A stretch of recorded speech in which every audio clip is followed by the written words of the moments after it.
Welcome, welcome, welcome, everyone, to another episode of the Option Menu Crew podcast. This is episode 28, and your crew for today is myself, Ryan. How you doing, everyone? And then with me today is Ed, This is Ed, and I'm excited for today. and we've also got Mike today. How's it going?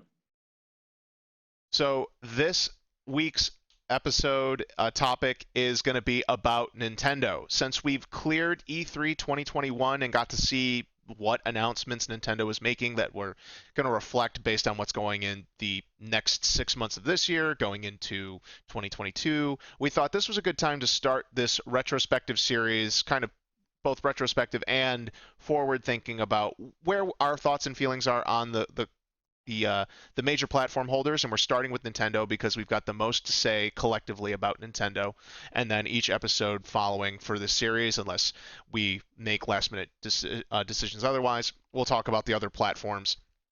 So for today, we're going to get started by just giving our audience and each other kind of just a background on where we are with Nintendo, what our history is, and then we're going to launch into the things that we think Nintendo's doing right, the things that we're doing wrong, and boy, do we have a lot of comments on what they're doing wrong.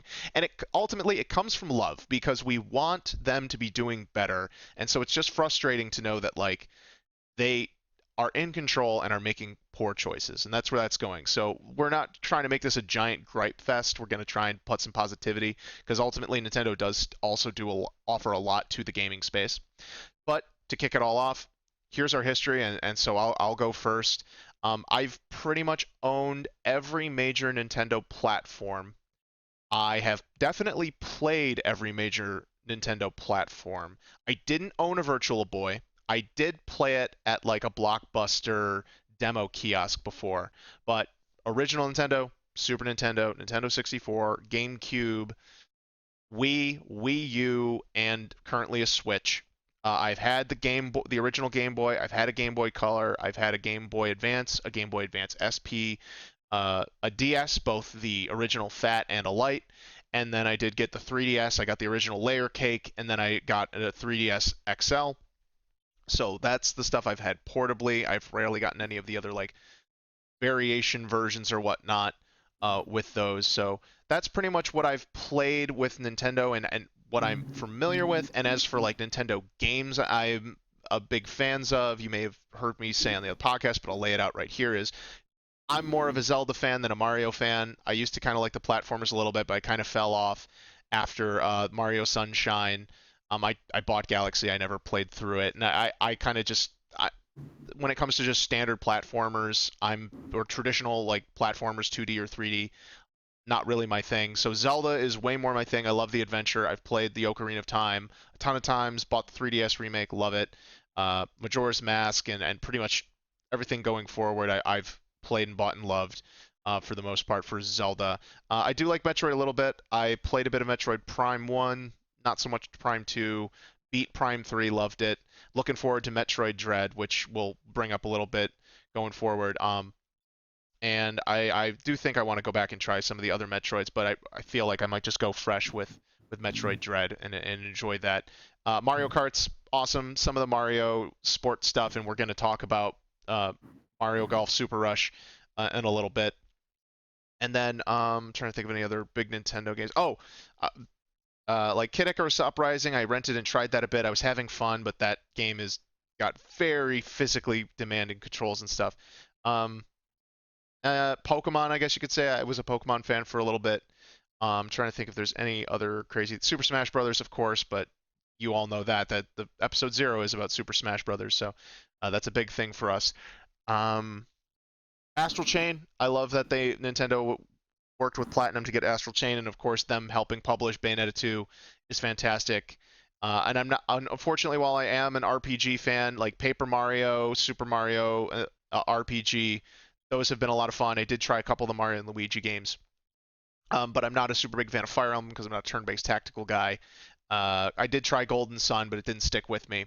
I have nothing against it though. And then trying to think if there's anything else. Oh yeah, they now own Xenoblade, and I did play and almost beat Xenoblade Chronicles X, but I'm not a fan of that battle system. But those stories are so good, and it's really sad that I just can't enjoy playing them. So that's pretty much it for my history with Nintendo. So uh, Ed, do you want to go over your history next? Yeah, so I don't go quite as far back as you, and that's because I didn't really start gaming until I was like 10 or 11. I was big into Lego for the first, decade of my life. So I didn't. The first system I got was actually the Game Boy Advance, Hmm. and a lot of my favorite series go back to that. I used to be big into some of the Mario platformers like Donkey Kong Country, not so much into those anymore. But my favorite games for the Game Boy Advance were the Metroid games, Fusion and Zero Mission, and I've been a big Metroid fan since. I'm really anticipating Metroid Dread. I'm thrilled that they're finally producing that. I really like the Golden Sun games. I almost forgot about them before you mentioned them. I know we saw at E3 that they're coming out with a reboot collection of Advance Wars 1 and 2, and I would love to see something similar for Golden Sun. Maybe it's a possibility.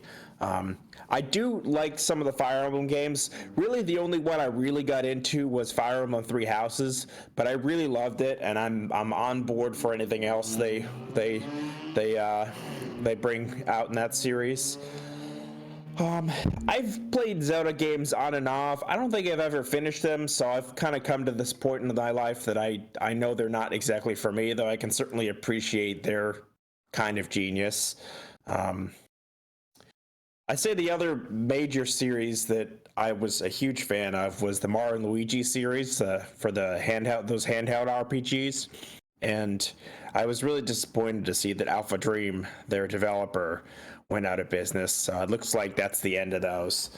Um, as far as other systems go, I've had DS, I've had 3DS, I've had the Switch. The only other home console I've had from Nintendo besides the Switch, which I really consider the Switch more of a handheld that docks than a home console because it's basically like a weaker iPad. It is a portable. Was the Wii, and I didn't have a huge affinity for the Wii. I think part of the reason I got it is because I wanted to play the Metroid Prime trilogy, and I I actually didn't enjoy that as much as I thought I would. Like, I'm definitely gonna get Prime 4. I feel like I have to support the series, but I don't love the first person 3D format as much as the 2D games. And I did play most of Xenoblade Chronicles on that. Do you remember Operation Rainfall, Brian? Do you remember what Um, that was? It was was that this like three it was games this or was that? yeah, it was this campaign to get Yes, three Japanese games localized, and I actually got all of those and played at least parts of them. I got Xenoblade Chronicles. There was the Last Story and Pandora's Tower. I got So the that, last that story. yeah, the Last Story was all right, but that was kind of fun. I don't know if I actually did anything to support it, but I certainly followed that campaign, and it was. Yeah, I have kind of fond memories of getting into that, and it was cool to see something actually succeed. Although we still never got Mother 3, so I guess Nintendo isn't going to localize everything, but that was kind of cool. And that Xenoblade has become a big franchise for them. Um, but there's a lot about Nintendo I like, and I do like Mario Kart. I do like some of the Mario sports, especially now that we're going to get into it. Their online is not great, but it has been good enough for us to enjoy it, especially during this last year when we have been home most of the time. So I do appreciate that we can play games online, even if this experience isn't always perfect. So for me, it's always been about those few core games, and lately it's been about what I can play with other people.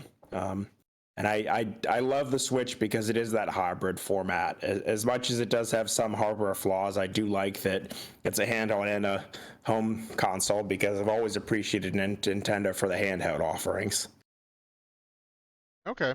And before we get to Mike, I did just want to add, I realized I forgot that I am a big fan of Star Fox. I did play Star Fox 64. I love that.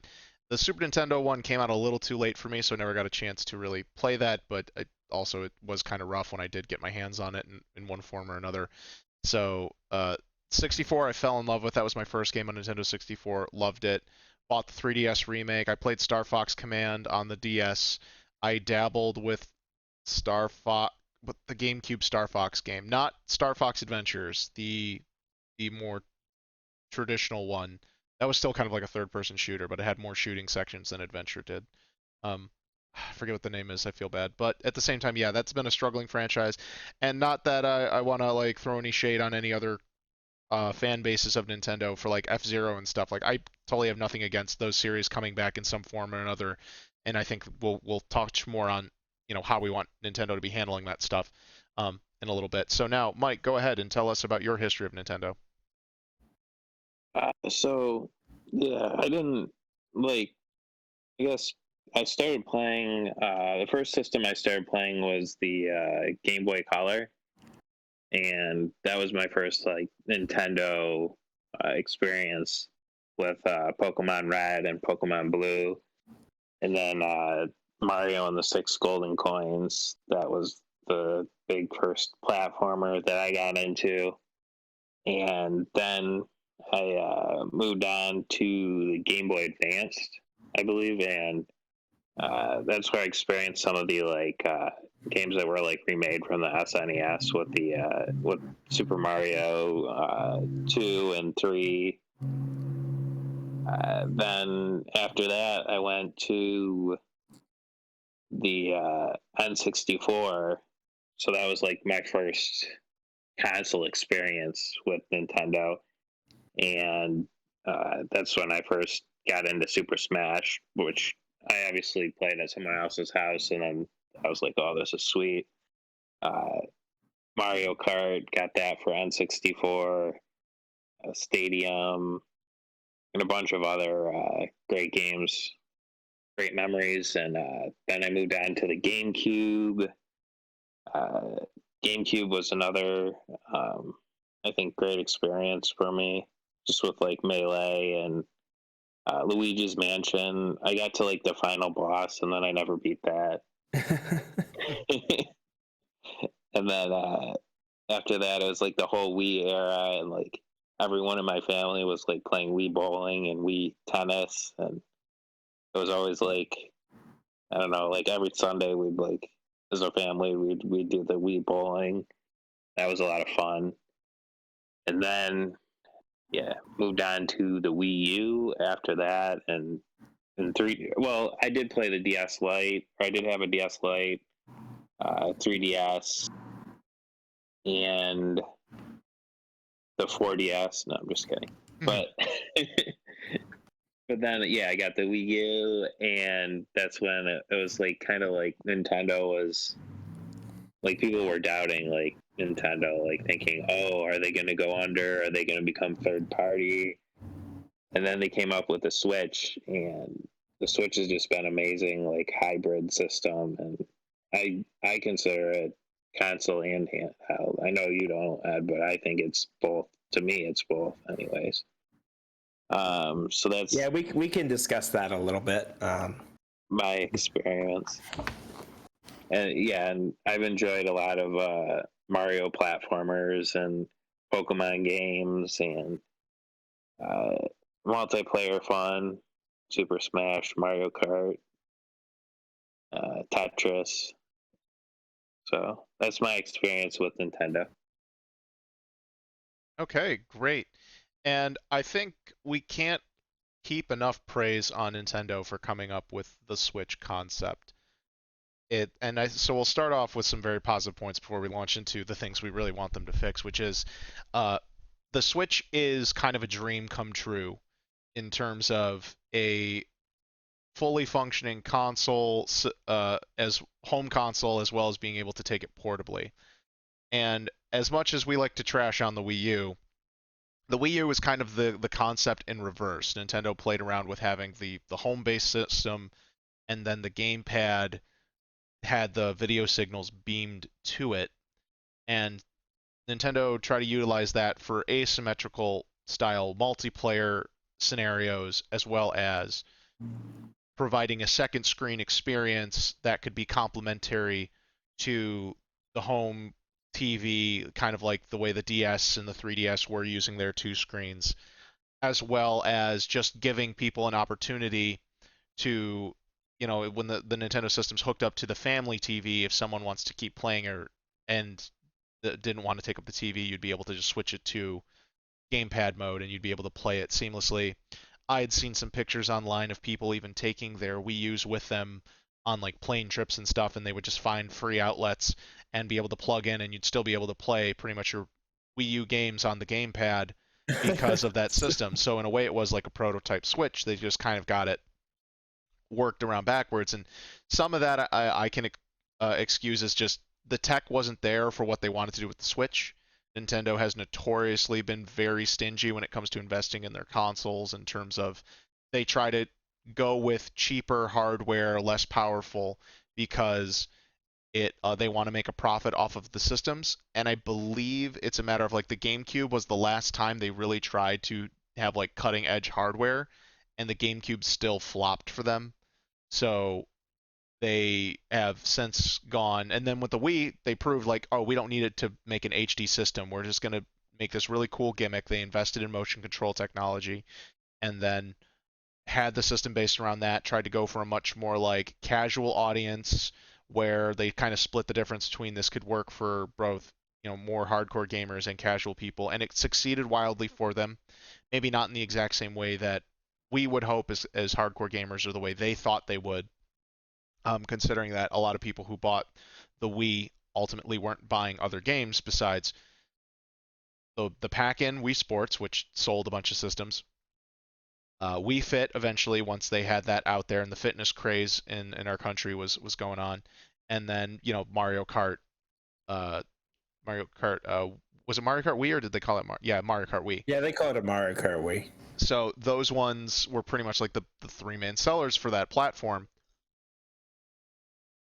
And even though we like to tout about Smash Brothers Brawl, it sold very little compared to but compared to Wii Fit or to Mario Kart.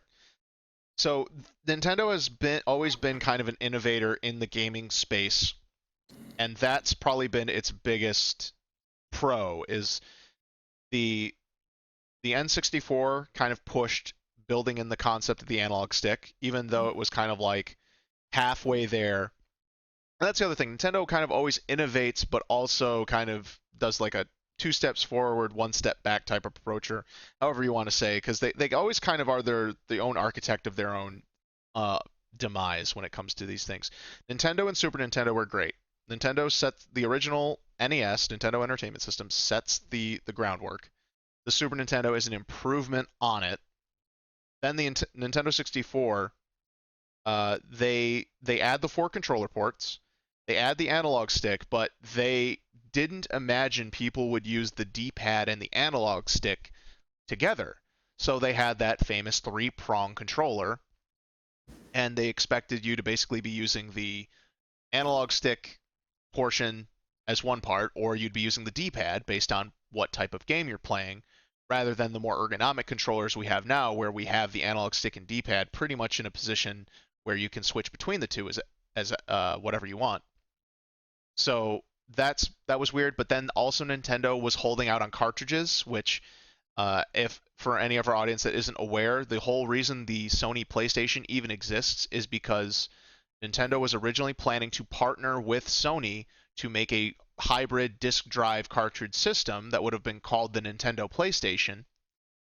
And at the very last minute, Nintendo backed out of the deal because I believe it's the president at the time, did not like sharing any sort of profit or rights with Sony about the discs, and that was part of their business model. Was they controlled the cartridge production, so they made money off of making the actual things, but they would have had to share money, or Sony would have had the profit control, or some profit control off of that. So Nintendo pulled out.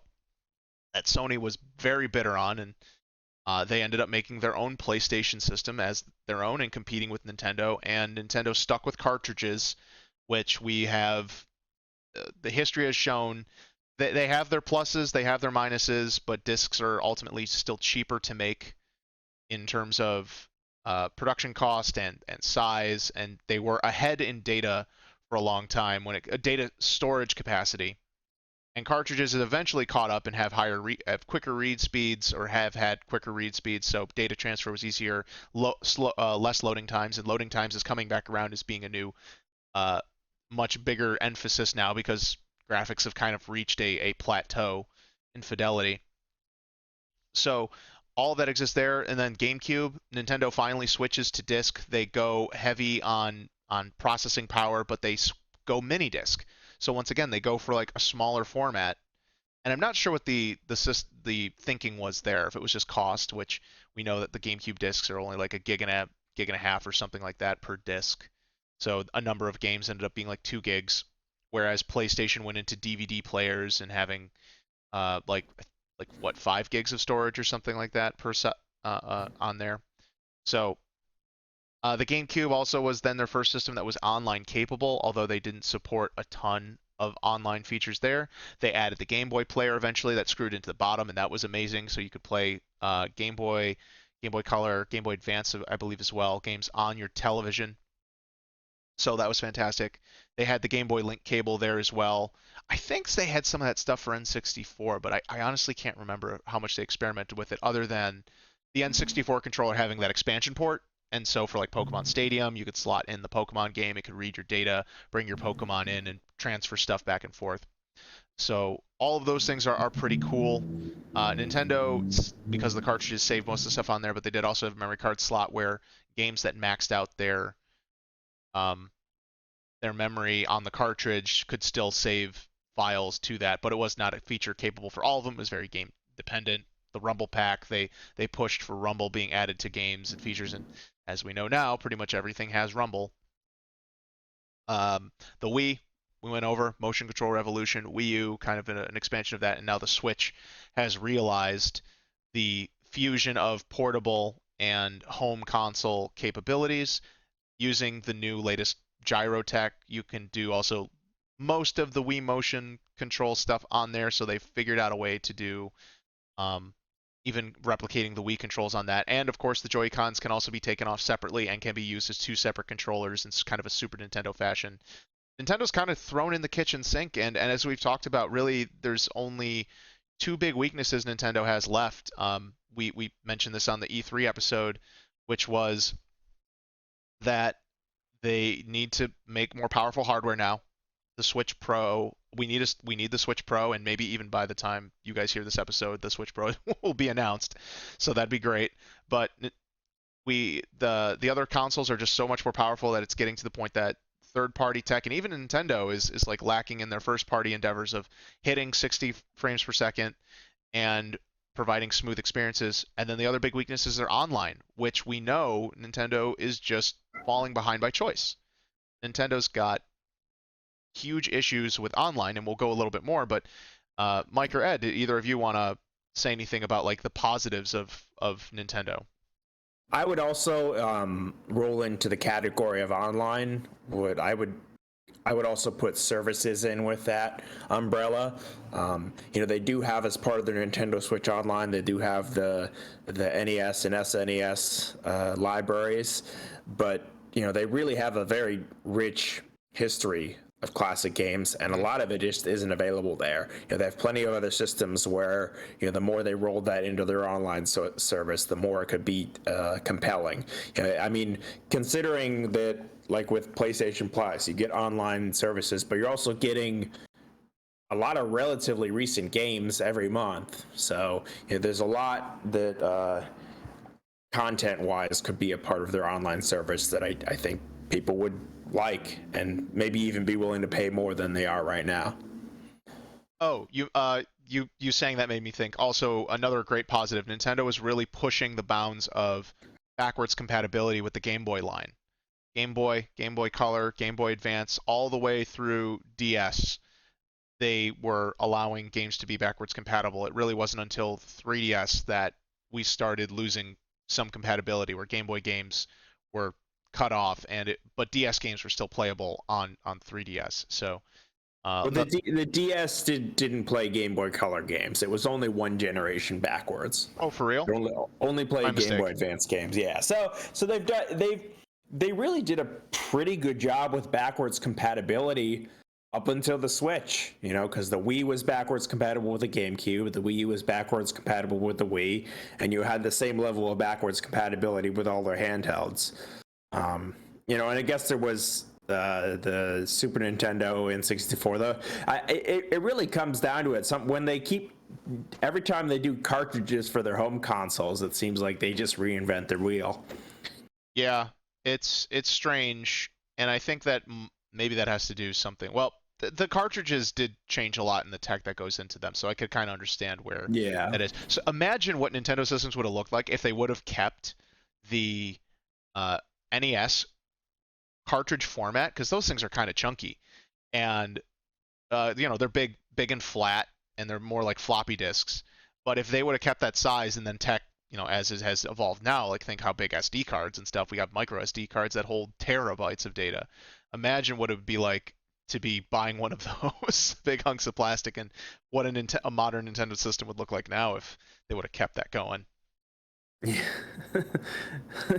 It's like there was that handheld Super Nintendo. I think, Mike, you got one of those, the Superboy, and it was just it was Super Nintendo hardware put in with an LCD screen. You just put a giant cartridge in the back like it's a Switch, but you're putting a Super Nintendo cartridge in your handheld.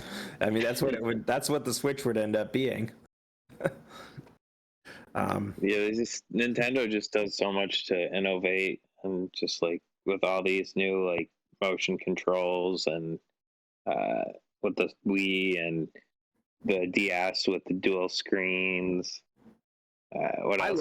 I love the dual screens. I think there were a lot of games that really benefited from the dual screens. One of my favorites is The World Ends With You on the DS, and I mean, it was divisive. A lot of people did not like having to control one character with a touchscreen and one with a D-pad, but I thought it was really novel. So, and there were plenty of other games that really took advantage of the touchscreen. And a lot of times they had like the map on the bottom screen. Yeah, Metroid Samus Returns, that was another plus of it being on the 3DS. It's going to be hard to go back to Dread, where I'm going to have to like open the menu to look at the map. It's like, this is a step backward.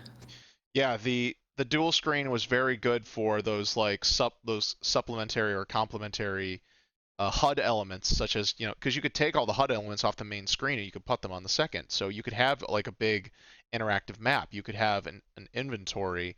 You could even like draw on it because it was a touchscreen, so that would help with some of the map making stuff like that, and have all your extra information, and then you just have the pure gameplay at the top, or as much as you need. So the second screen stuff is definitely great. It just becomes a more expensive piece of hardware because you have to have two screens on it, and then you're splitting processing power between the two.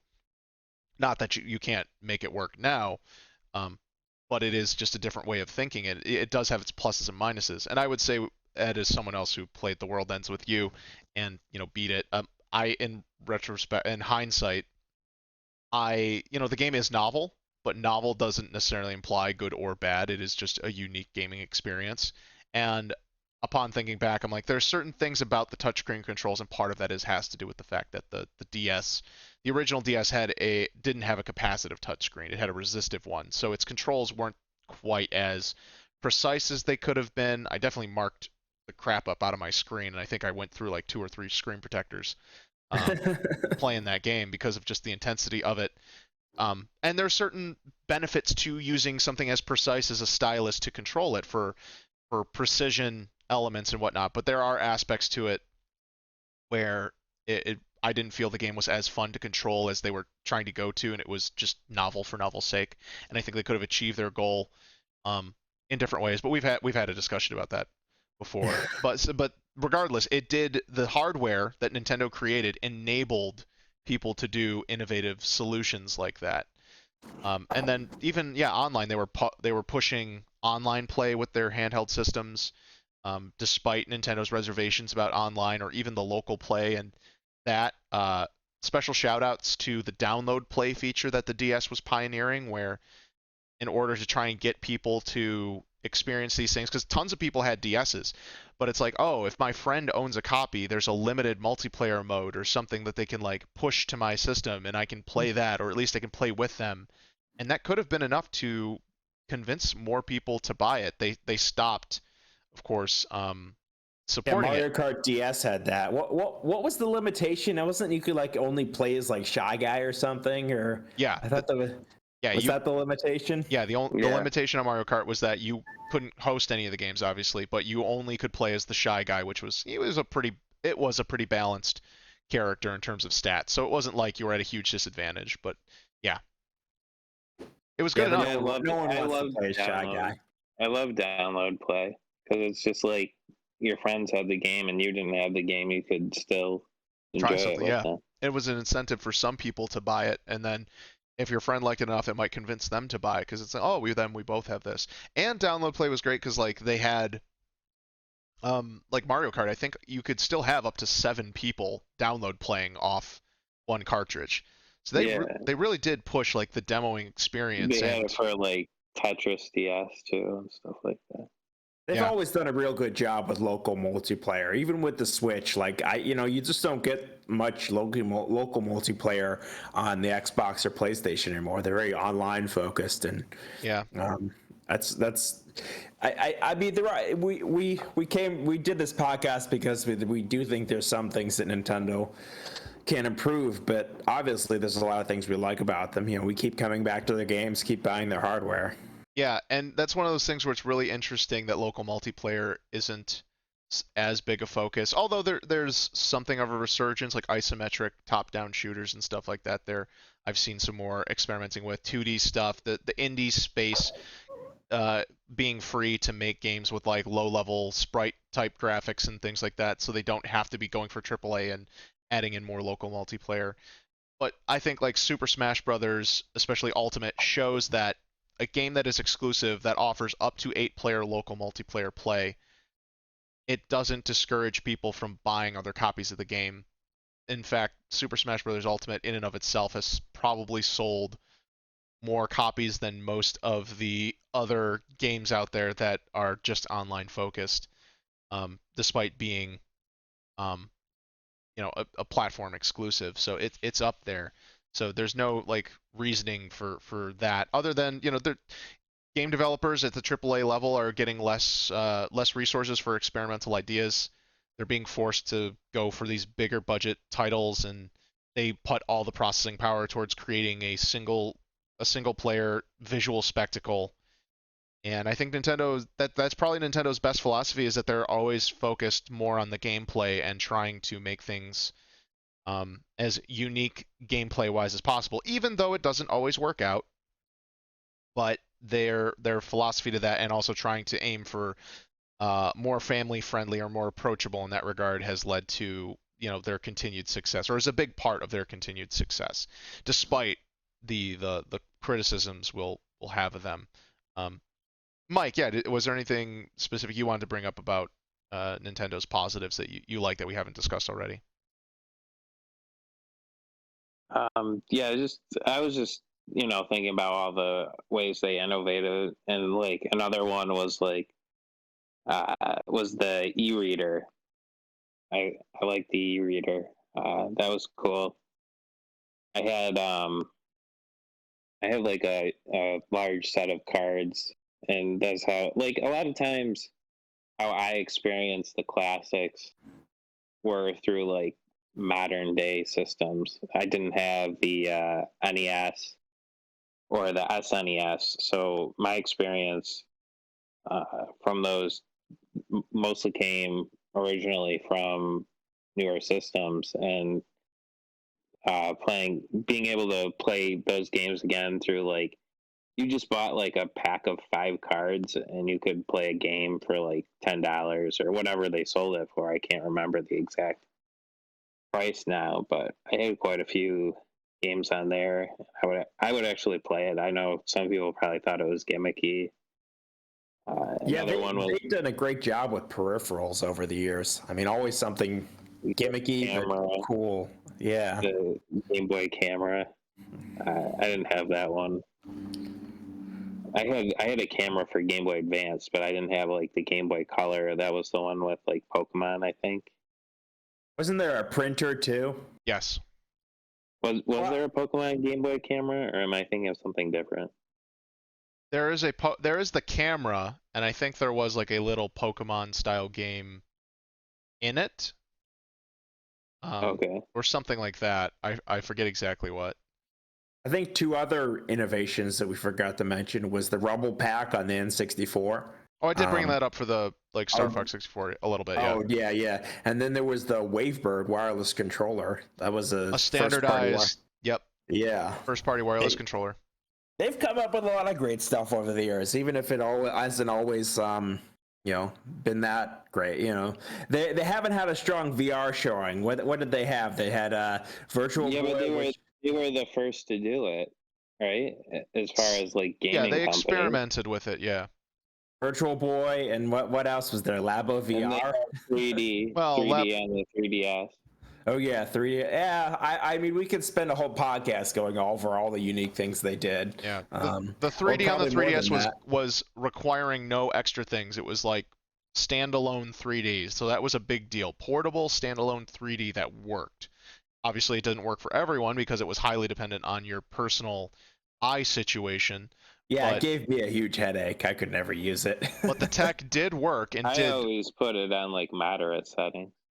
yeah, because you're supposed to acclimate it based on what your vision can handle. And I think like also they hide that. And I don't, it's a shame that they didn't have that eye tracking tech for the earlier versions because that was apparently such a huge fix for later on when with the new 3DS where they were eye tracking with the 3D, so it had much more of a field of view for staying and properly within your 3D vision.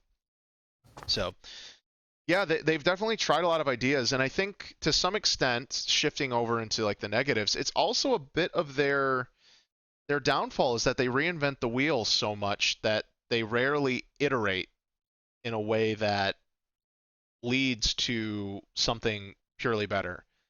That's not 100% true. In their console space, they definitely change things a lot more. Whereas in the handheld, we saw them iterate a lot more, and maybe that has to do with the fact that they thought they needed to iterate more with the handheld, or it was cheaper to do so. Because the Game Boy to Game Boy Color was adding a little bit of color specs to that, and then the Game Boy Advance was their first big leap, but they still had all the backwards compatibility in there. And then the Game Boy Advance to the Game Boy SP to the Game Boy Advance SP was changing it to that clamshell design that made it easy to protect the screen with a slightly It more was compact always form an factor. evolution. Right, for the handheld it was more of like an evolution, iteration. And The then backlight was huge.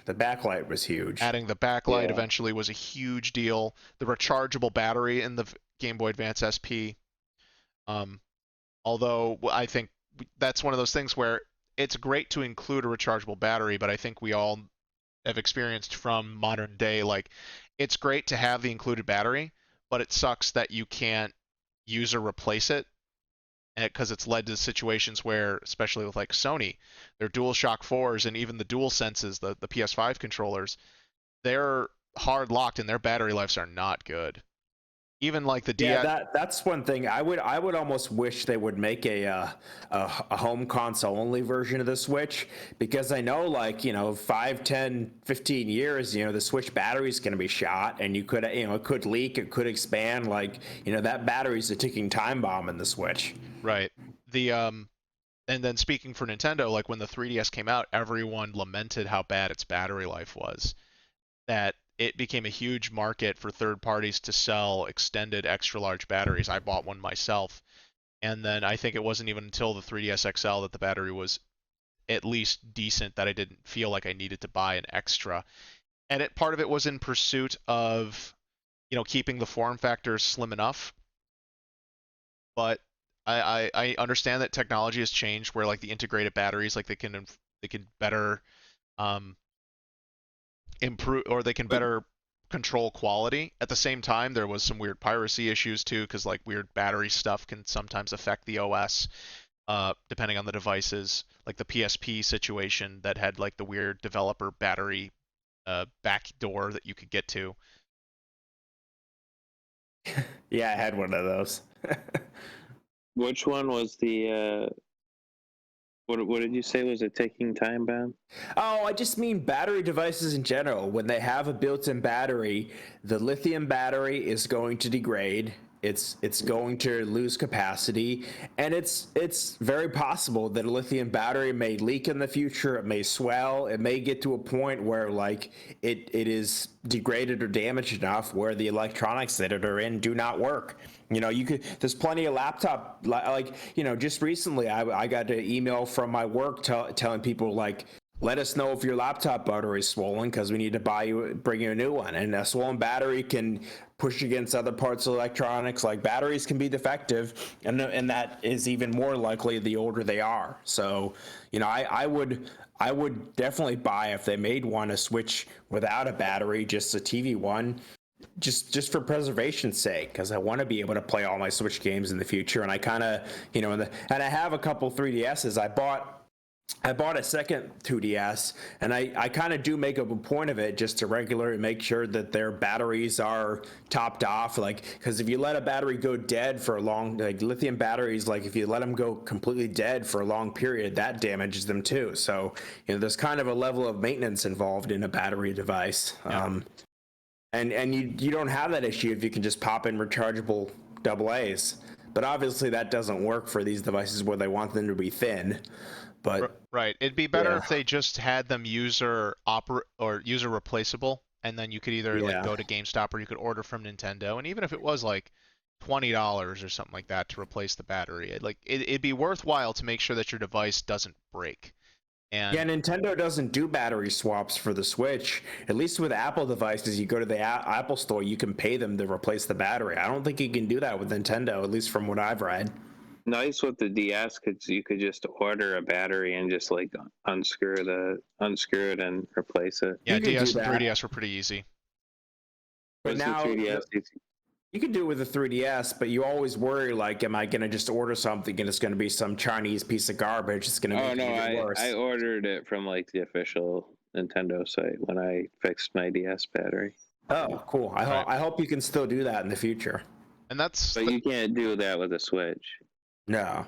which is a shame. And I think that the devices should be designed that way because we know these are truly issues that could be happening. And I don't know of any good information that says that user replaceable batteries are so much better or not user replace, the opposite of it. You know, the completely locked in batteries are so much better for hardware efficiency that that if you let people do user replaceable, that it's going to make that big a difference. I haven't heard anything like that. Maybe it's just because that information is not widely circulated because it's boring. I don't know.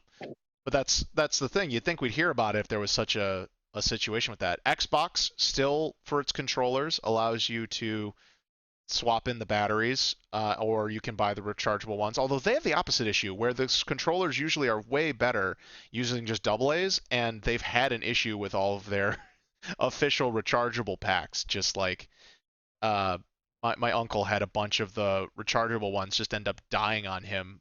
Like, I think he went through like 5 different rechargeable packs, like official first party ones. So I don't know what's going on there. If maybe just Microsoft bought like a bad batch of stuff, and that's where that went from. But then I buy like a third party controller just recently. I got the 8BitO Pro 2 controller for Switch, and that comes with a rechargeable pack in it, and it's still, you can take that out and put in AA's if you want. So that makes it super simple. But shout out to Nintendo, at least for their default Pro controller, having amazing battery life, despite also like having gyro, rumble, NFC, and I'm trying to think if there's anything else to it with that. But that battery is great. Don't know what the deal is with like with PlayStation not being able to have a good battery in their controller. So shout outs to Nintendo on that one. That's a good win with the Pro controller, and the Joy-Con batteries are pretty decent. But once again, like going through Nintendo's, like you get with every perk comes a con. We've got Joy-Con drift, just joysticks crapping out everywhere, and it doesn't make sense. Or there's no good. In Nintendo's defense, I mean, Sony has that. I bet Sony has that. I think part of that is, for whatever reason or other, there just aren't good Joy-Con or analog sticks on the market. They're making. What's that? I was gonna say they're making and using the cheapest form of analog stick technology they Yeah. can, and that's an issue because I remember looking into it, and I forget where I sourced this, but there was a YouTube video that was explaining it, and they explained really well how like even the N64 had an optical detection system. So the Yeah, stick, it had an encoder. so Is what it's called, an encoder. okay, Where, yeah. so the encoder doesn't wear out, but there was rubber bands that were controlling the resistance of the stick, so that's what wore out over time eventually. But yeah, so Nintendo just keeps kind of doing one thing or the other. It's really tricky. Even with the Switch, we were going to get into that. Despite it being such a great gimmick for the console being portable, the two controller things, the motion controls, and even like the seamless, it literally works. Like you're playing on the TV, and as soon as you want to get going, you pick it up and you go. But one of the things Nintendo still is struggling with that is clearly by choice at this point is they're online. And so to be kind of timely and topical, we all just got Mario Golf Super Rush, and we tried playing online, the three of us plus Mark, and we discovered something that makes no sense. Ed, I don't know if you want to take over since you were hosting our game. Yeah, so I started a room and I noticed that, oh, I can invite some of my friends. So I go to my friends list, I send you all invites, and then you guys click on them. And I know that at least you, Ryan, were already playing the game. Yep. So you go to accept this invite, and what it does is it closes the game, relaunches it, and then brings you into the room. So Yep. for whatever reason, I don't know if this is an OS limitation or if it's just the way Mario Golf implemented it, but it can't just join a game in progress if you already have the game open, which is bizarre. I can't imagine, like, I they had to have tested this and no one thought to like raise their hand saying, this is stupid, why are we doing it this way? But I don't know, maybe they did and that person got fired, or maybe they just didn't say anything. The thing is, yeah, it's so weird that, and just to clarify for people, like this is an OS level update invite. So when the invite comes through, you'd go to the home screen and you'd go to your profile for anyone who hasn't experienced this to accept the invite to the game. It's not like an in-game thing where, oh, I'm playing Mario Golf and then Mario Golf gives me a notification.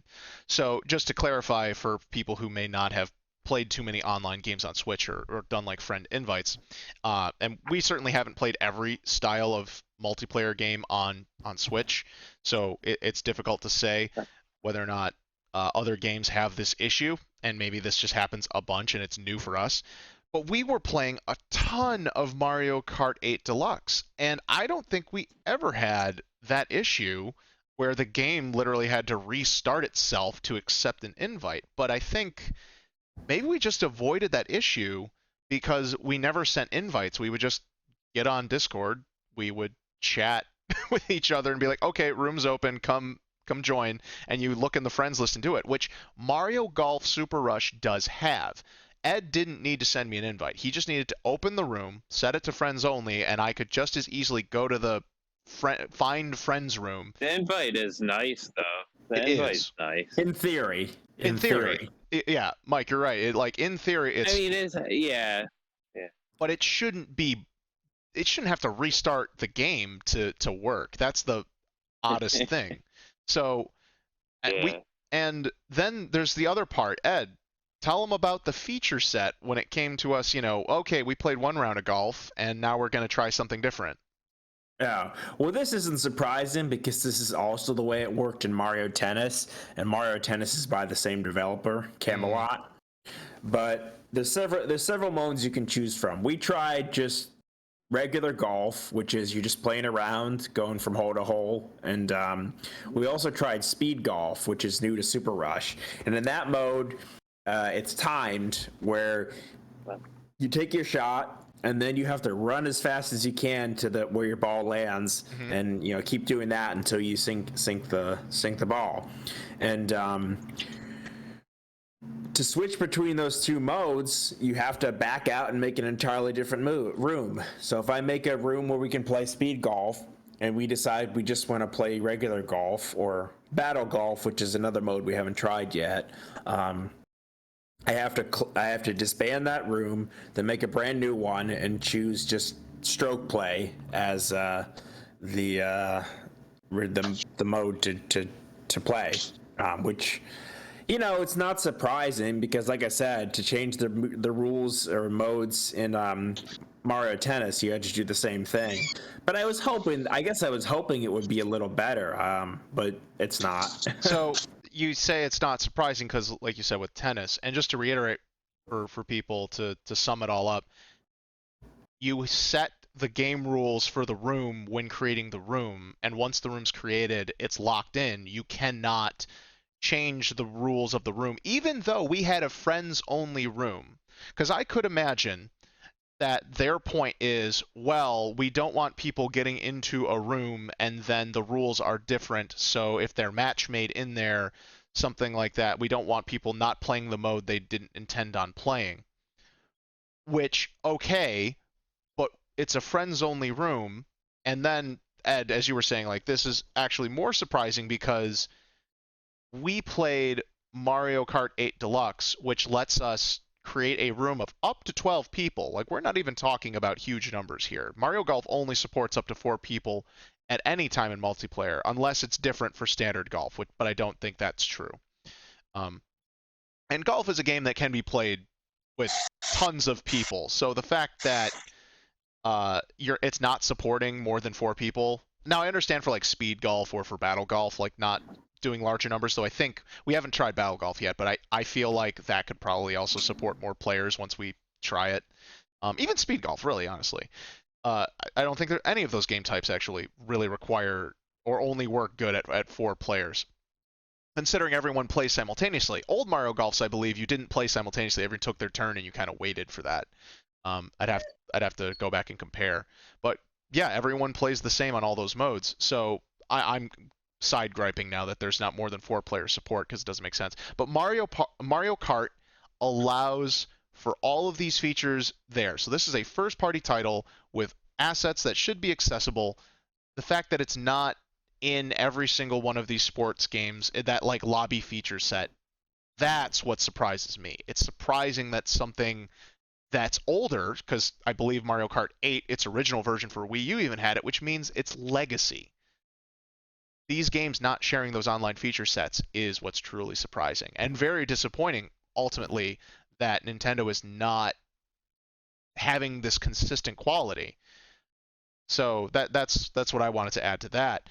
And then Mario Kart 8 Deluxe, it works great. The only issues we've really had with it is we've wanted more customization in our match types, and that might be something that might come up in future Mario Karts as we discussed on our Mario Kart 9/10/sequel, whatever they call it, feature set in Hopes and Dreams.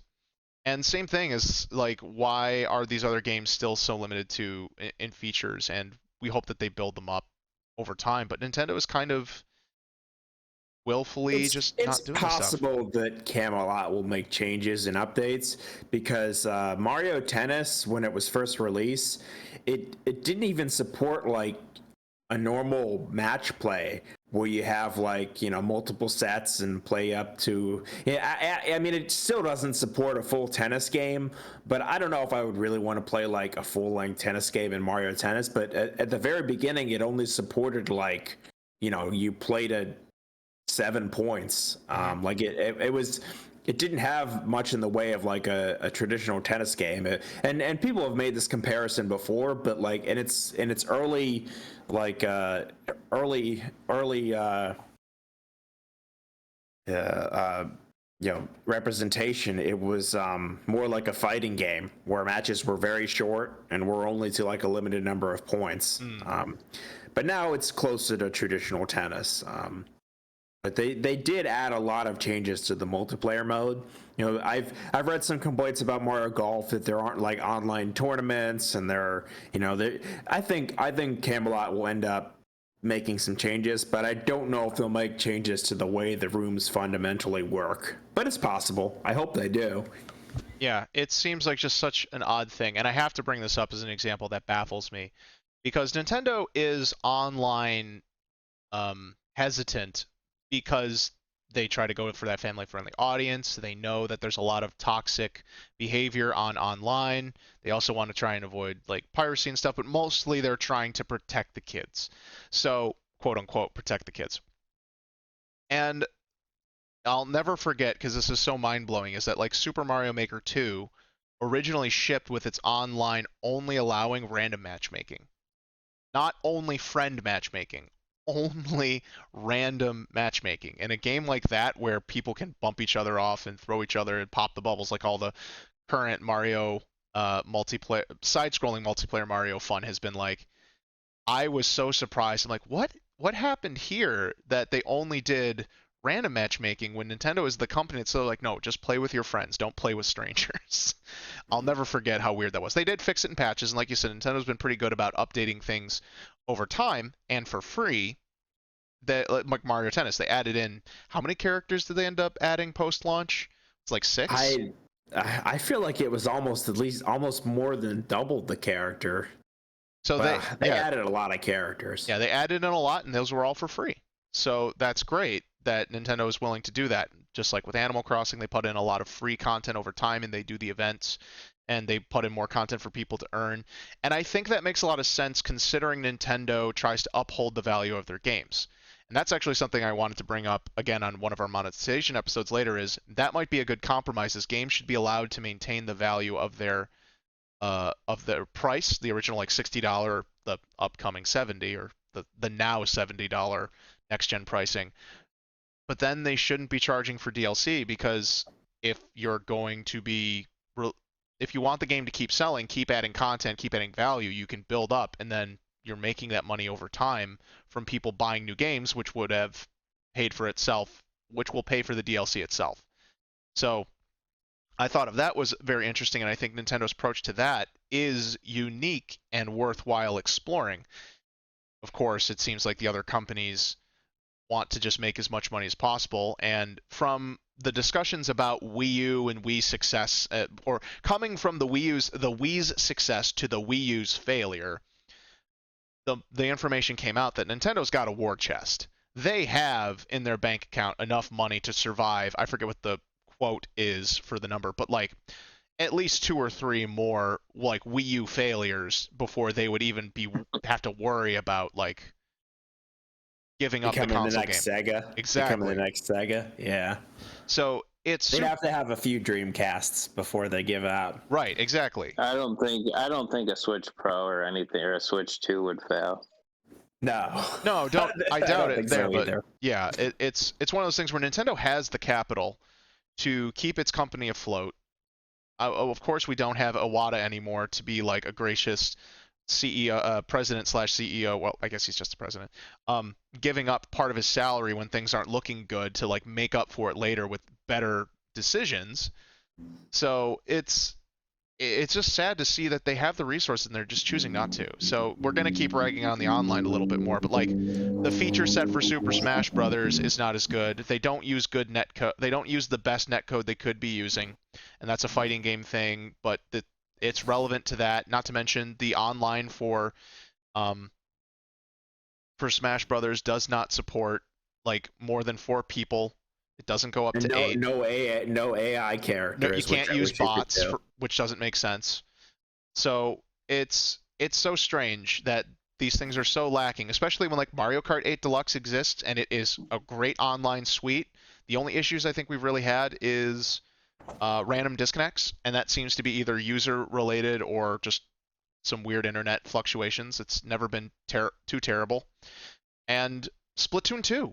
I think Splatoon 1 also had like a really good online experience, and from what I've played with Splatoon 2, even when I played just using Wi-Fi and on my handheld, and I played with my friend who was in the room with me, and he was playing on his TV also on Wi-Fi, we didn't have like any lag or stutters or anything that I would say was like noticeably rough. I don't remember if it's 30 or 60 on the handheld, but it was smooth. I would have remembered if it was like that bad, because I would have constantly brought it up. It's like, I can't believe that this big online game isn't better.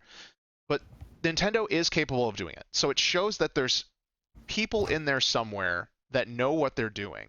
And it's really surprising that not all of them do it, which I guess we could say is an indicator that it really is like pockets of Nintendo really do try to make online work, whereas like other pockets just default to nah, just who cares.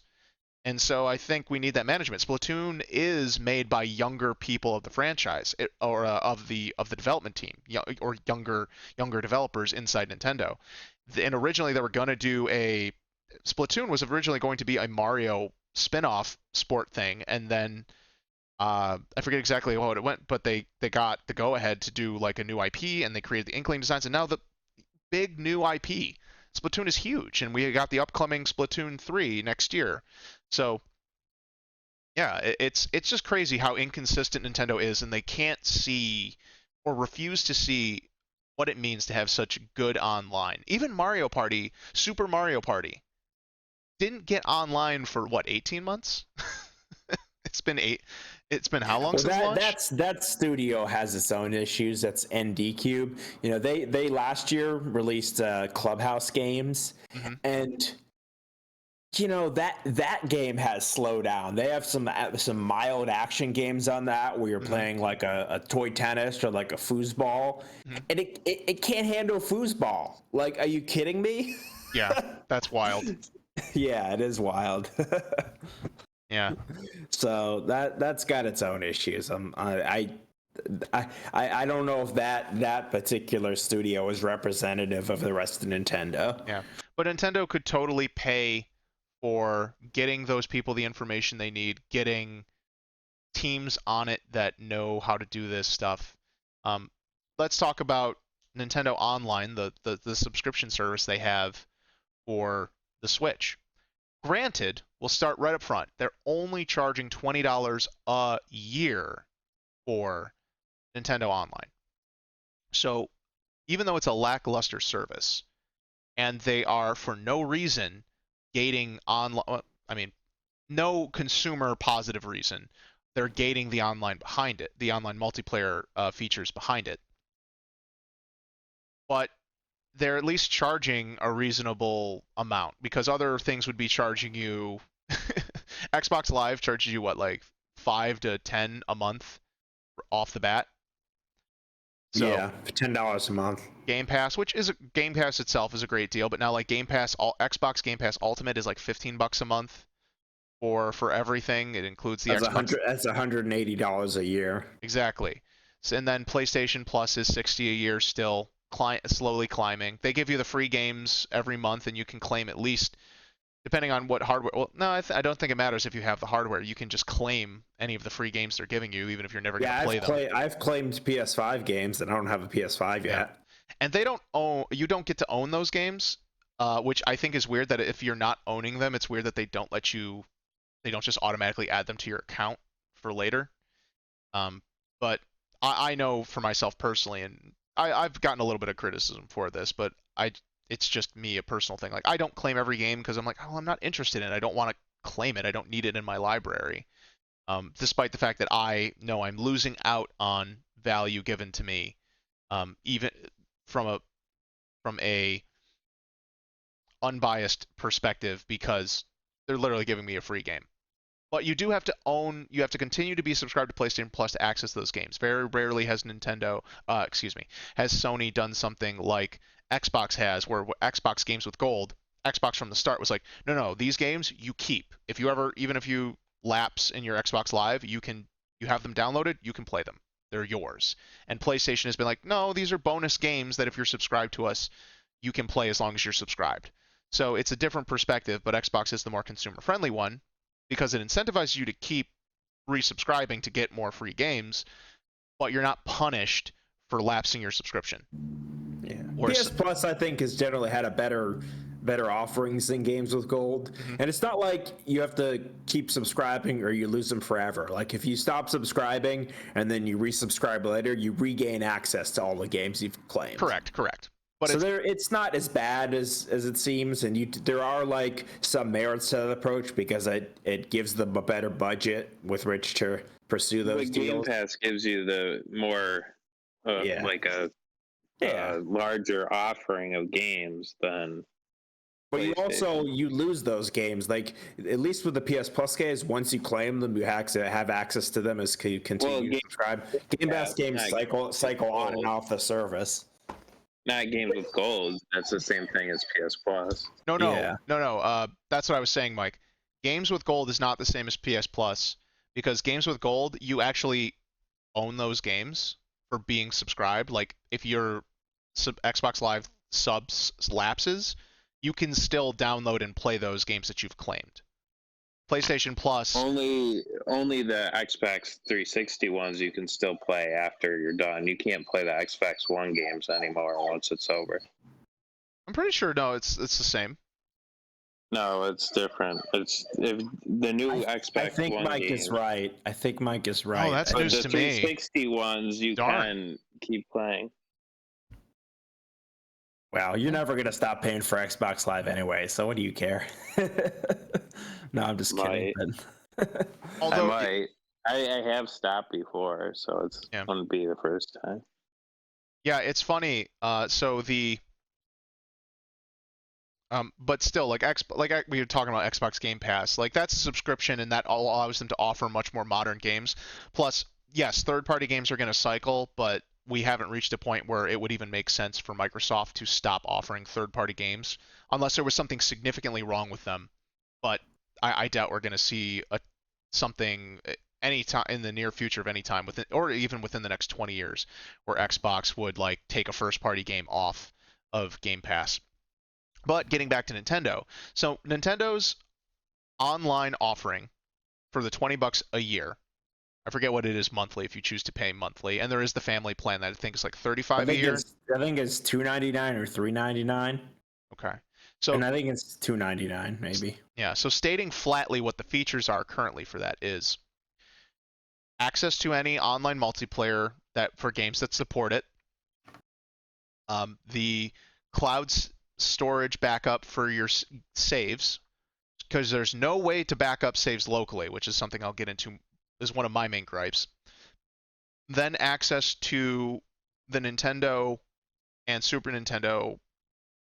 I forget what they call them. Is there a specific name for them, or is it just the NES Online and SNES Online, I think. Okay, which is a catalog of games that Nintendo has put back on the system that are original Nintendo and Super Nintendo games that have been ported. You can only download them and play them while subscribed, and a lot of them have been touched up with a few extra features, whether that's like co-op or online multiplayer, just allowing for like the two-player features to be played using online.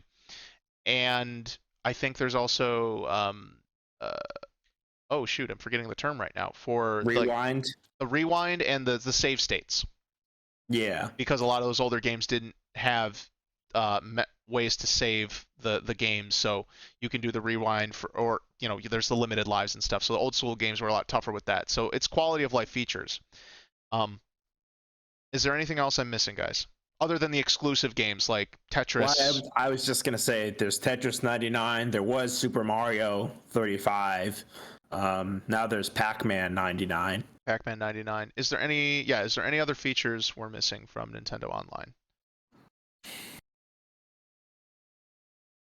Oh, they had those vouchers for a while. Do you remember those where you can pay $100 for vouchers that could be used on two $60 games? But they haven't offered that since Vaguely, like 2 summers ago. I remember. So they've had deals like that occasionally. But no, not really. I mean, they have the gold points, but you don't need Nintendo Switch Online to get those. So that's one of those things where Nintendo is offering the games at no additional charge once you're subscribed for the Nintendo and Super Nintendo. A lot of fans lament that the virtual console service that started on Wii and carried over into Wii U didn't, and I think did they have to re-release stuff on Wii U? I'm forgetting because they really didn't indulge. I think there were Wii games that did not make it to a Wii U version, but you could play them through the virtual Wii. But a lot of them did not get a Wii U version. Okay, I just meant the virtual console specifically, not the Wii games. with the virtual console downloads for the older systems. That's what I'm saying. You can play all your Wii Virtual Console games through the Virtual Wii, but you could also, for games that made it to the Wii U, you could pay like $1 to upgrade them to Wii U version. So that's something that they then did. Yeah, if you own the game already, Nintendo had a weird the account system wasn't perfectly synced. So they also redid the account system again from the Wii U to the Switch. Friend codes, quick shout out to how bad friend codes are. We'd gotten past friend codes on Wii U, and then with Switch, they went back to using friend codes.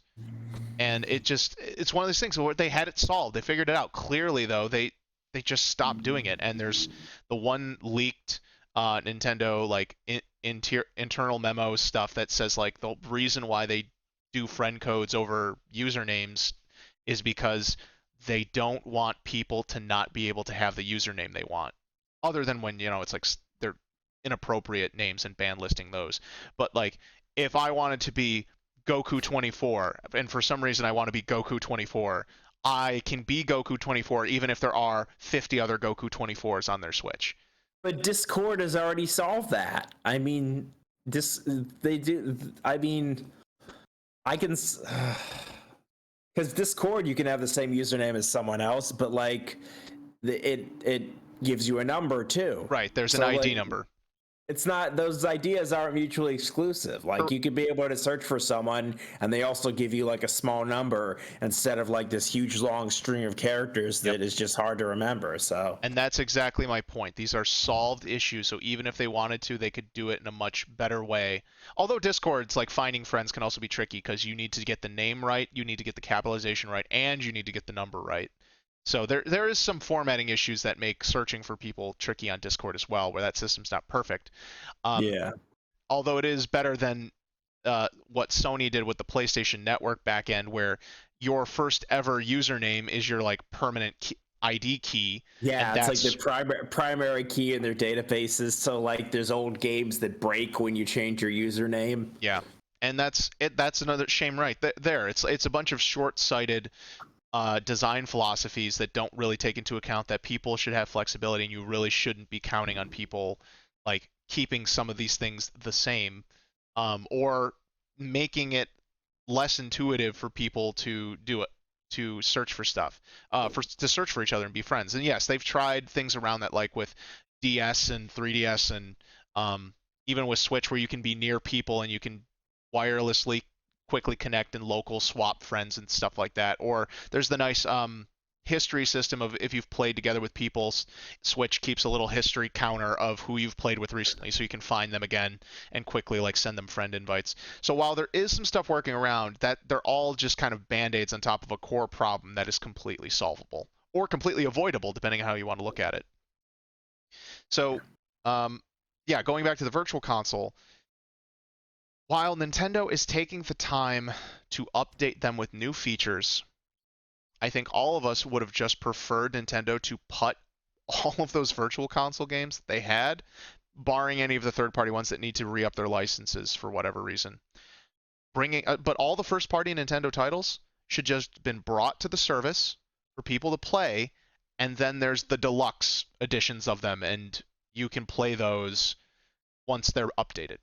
That way everyone can start playing the stuff, and then when they're updated, you can then play the updated version. That would have been much better than what they're doing now, which is you don't even get to play those old games until Nintendo has decided that they've chosen to update them.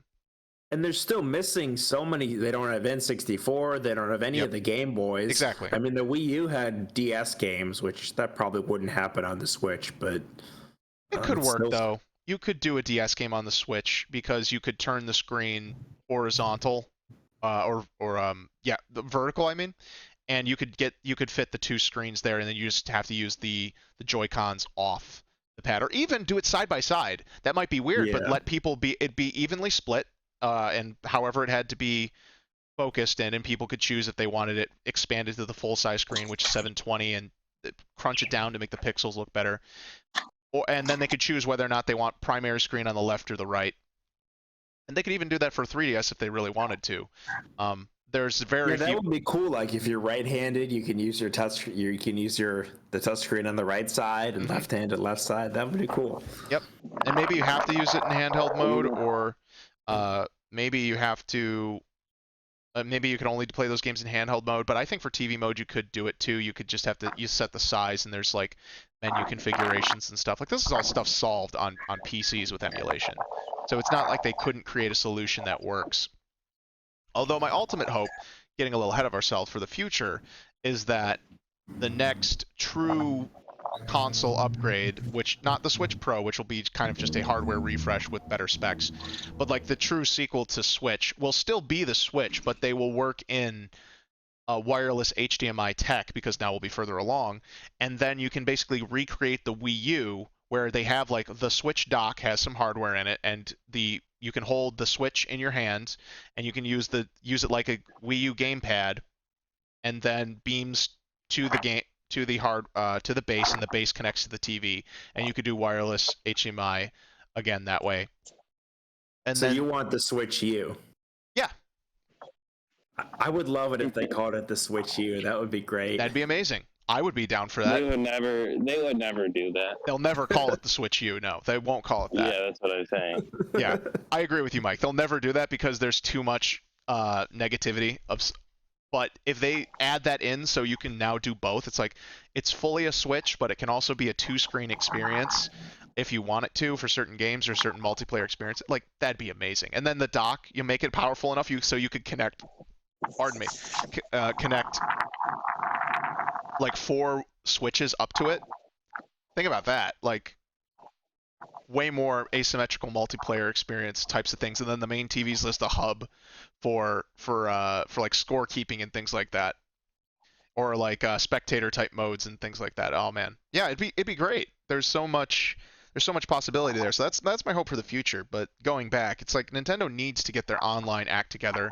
They have the money to pay for talent, to bring in people who know what they're doing to do this, and they kind of did. They did hire an outside company to work with them to design the Switch like operating system and the online services, but they just haven't moved fast enough. And yes, we lost a year to COVID, but they've had years already to get this ready. And who knows, maybe for the sequel to Switch, and hopefully it is just a true like sequel and iteration on the Switch with better features, they will be able to upgrade it and get it right.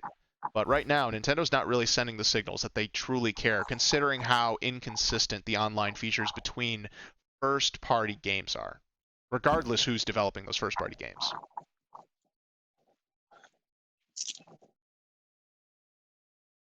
Did anyone else want to gripe about something with Nintendo? I just want to say that like if they had an online service for $60 and it had all those retro systems, it had improved online, like I'd rather pay more and get more than just be like, it's only $20, my expectations are low.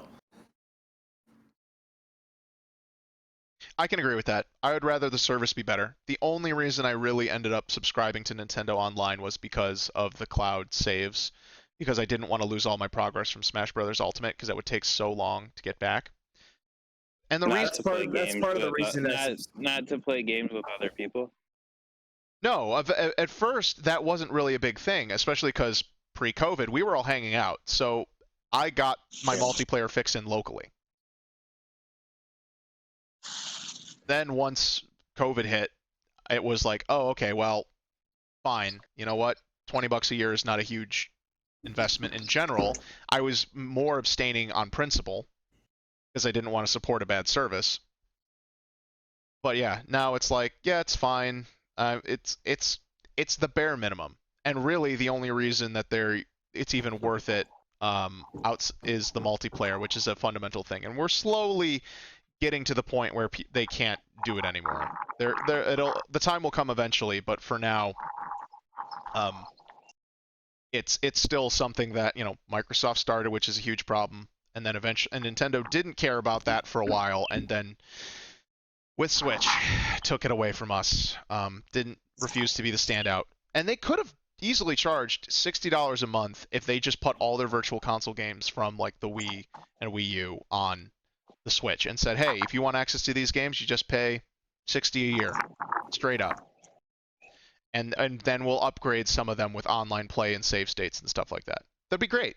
people would have totally been subscribed to that forever because people have such crazy Nintendo nostalgia that they've bought the same game multiple times already.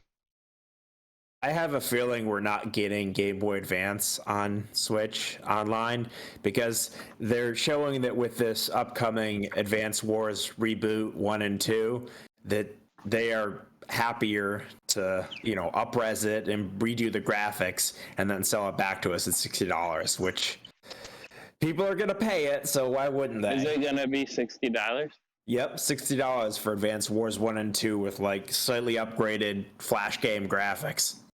They look like, it almost looks like a mobile game in its graphics, which they don't look bad, but that doesn't have the charm of the sprites from the original games. I don't know. I think it looks better than the original game. It's a taste thing, and that's a thing where no one's really wrong. If you prefer the sprites, you prefer the sprites. If you prefer the newer 3D models, you prefer the newer 3D models. It works out either way. Yeah. Except for it doesn't, because not everyone gets what they want anyway. No, it's true, unless Nintendo includes inside those games, which would be the smart move. Yeah, like Halo did. The original versions where you can just go in and they'd be separate, because they probably need to do some scaling work on them because of the graphics there. But yeah. They did that with the Metroid games on Game Boy Advance. Once you played the Fusion and Zero Mission, you could unlock the original Metroid game. So. Man, yeah. When Nintendo used to have NES games and Animal Crossing, Nintendo used to try so hard. Smash Bros. Brawl had those 5-minute demos of the emulated versions of 5 or 6 different games. That was cool to unlock. It's so wild, and I get it. There's a business model there, but at the same time, there's a business model, and they're not even trying to do the business model. Nintendo is so weird about how it wants money. It's we want money only our way. And if it's not our way, we don't want your money. And it's wild. It's wild. They could do, and maybe this is their plan. If this is their plan, they'll make a lot of people both it's just people have been clamoring for a new Advance Wars or just to get Advance Wars brought back. So think about it this way. They're serving that. They put in a little extra effort. They didn't even need to put in as much effort as they did, but they did it anyways. So what if they're planning on doing a Mother trilogy and they're going to do the same thing here? Now, some people are going to freak out because I get that the art style and visual design of those games is super iconic. And Nintendo could hit it out of the park. If they're able to match trying to make the graphics look like the clay models that they used in the strategy guide and stuff like that, it could end up being one of the craziest remakes ever. But if they don't do exactly that, with Link's Awakening, where a lot of people would have preferred them going for a slightly more darker, macabre art style thing, instead of which was basically 3D-ifying the original Game Boy graphics. That's the complaints I've heard online for some people. I personally think they're fine. I like the toy aspect to it. Plus, it's supposed to be inside a dream world. Spoiler alert. So I'm fine with it looking like the chibi style. I'm just upset that the performance is so terrible for that game. I can't believe that they couldn't achieve 60 FPS throughout that game, considering how it's designed. It's wild. Yeah, man. And I know I'm guilty. If they released Golden Sun 1 and 2 in updated package, I would probably pay $60 for it. So there's 3 Golden Suns though, right? Yeah, but 2 on the Game Boy Advance and 1 on the DS? The one on the DS is not very highly regarded. I played it. I don't remember hating it. I don't remember much about it at all. So right, but there's no reason not to include all 3 and just do a Golden Sun trilogy, because you're not going to get people to buy the game. They won't. They didn't include Dual Strike or Days of Ruin on the Advance Wars reboot, and there were DS. Yeah, unless they're planning on doing a second collection. But I agree with you. Whereas these least popular ones should still be re-released because they might still find an audience, and it adds something to the collection. So you might as well just let people have it and be able to play them, and then you sell them on the good games, and then people will play. Might experiment with the other ones, and they might be like, oh, you know what, this wasn't so bad, or in hindsight, and yeah. Or even take the time to fix. There's so much they could be doing from an online and services standpoint of view. Yeah. It's kind of the point of this discussion. And as Microsoft and Sony to some point are showing that services are an important part of a business in the 21st century. You know, Apple's pursuing that too with all the stuff they're doing on the iPhone. So like, I mean, Nintendo's missing out by just saying, for $20 we'll give you this. Like, they could get more money with probably not that much more effort. I mean, they have a lot of value in their old franchises that they're not capitalizing on. Right. They could be coasting off their first party back catalog forever, and they just refuse to really do it. Now they've said they're a toy company, so they have this weird philosophy that honestly just hampers their success moving forward. But so yeah, we've beaten the online to death. They need to fix it. They need to get it right. They need to get their hardware better. Let's talk a little bit more about like the legacy of the games and stuff. Do you guys feel like, I mean, Ed, you've got your wish. You're getting Metroid Dread, and it's 2D with 3D graphics, and the graphics look really good. They're not trying to do anything cute with them. They're just like doing like a AAA visual style. Link's Awakening graphics in Metroid. Right. Yeah, they didn't. Chibi Metroid. Yeah, they didn't try to do anything weird with that. So they're nailing that. But for other franchises, like how do you guys feel about Nintendo kind of called back on like Mario and Luigi and changed up Paper Mario because they kind of feel like they have too many RPGs in their wheelhouse. You know, they've got Fire Emblem, which is a tactical RPG. Then they've got Xenoblade, which is now their like big AAA RPG series. Paper Mario has been turned more into some sort of like weird offshoot adventure style game with just very limited RPG mechanics and stuff. But how do you guys feel about some of these other franchises, you know, that like Kid Icarus, Star Fox, even we can talk about some of the newer ones like ARMS and of course F-Zero and how do you feel that they should handle these franchises? Do you think Nintendo is right to kind of say like, you know what, we're just going to let these ones go and try and focus on some new stuff. Mario's still solid and people will at least approach new ideas if we put Mario in the box, aka Captain Toad, which I think Captain Toad's great. I wish it wasn't a Mario IP because it's good enough to stand on its own, in my opinion. But yeah, what do you guys feel about that? And let me start with Mike. You know, what do you feel about Nintendo's use of IPs going forward? I think they've done a good job with like experimenting with different things. Although like I would have liked to seen some more stuff than they've done because it seems like sometimes they have a header like Splatoon, and then they have like one that doesn't do as well like ARMS, and it seems like once one doesn't do well, they don't necessarily like rush to make another one. They're more cautious. You know what I mean? Mm-hmm. So I would want to see more